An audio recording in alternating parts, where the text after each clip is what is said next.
Hello everybody, it's me again, Tarsha. Welcome back to our channel. I just want to share with you my palabok. I crave palabok today, so I decided to cook. Of course, tofu, annatto powder, garlic, onion, lime, ground beef, scallion, egg, chicharron, and of course, noodles. And this is my own version. See you in a bit. So let's start. Sesame oil.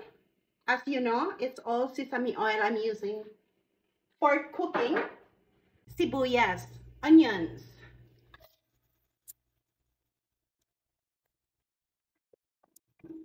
Mas masarap pag maraming onion.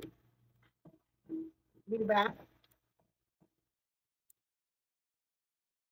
And then, garlic.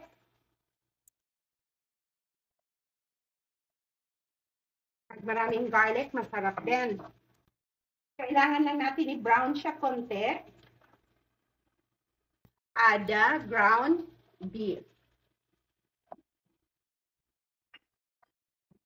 So, madali lang siya lutuin kasi luto na yung meat ko, yung ground beef. Dahil binlance ko na siya ng vinegar. Lahat ng pagkain namin ay hinugasan ko ng vinegar.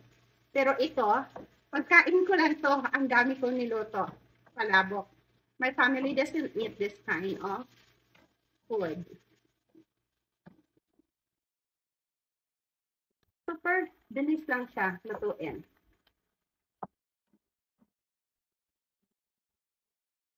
Black pepper. Beef powder.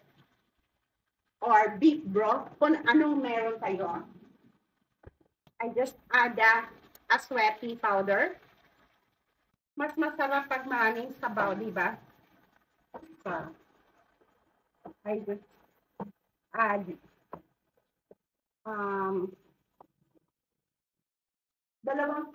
cups of water.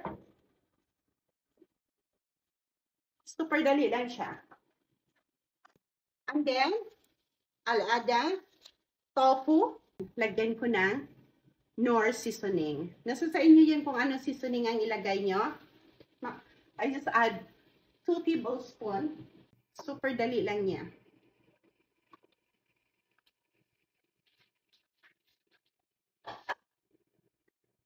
So we just simmer this for another 5 minutes. So sticky na yung sauce natin guys na palabok. And ayan. Mas maganda yung maisabaw siya konti.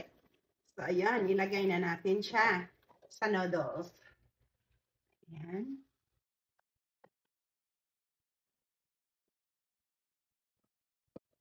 Tapos ilagay na natin yung toppings. Chicharron on the top. So nasa sa inyo yun kung gusto niyo yung durog masyado. Ako yung gusto ko yung may crunchy pa siya konti. Diba? Ayan. The sibuyas na dahon or scallion. And then, egg. Yan.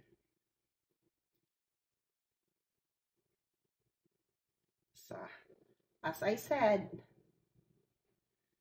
this is my own version. It's so yummy. Thank you so much for watching. See you in our next video. Bye for now.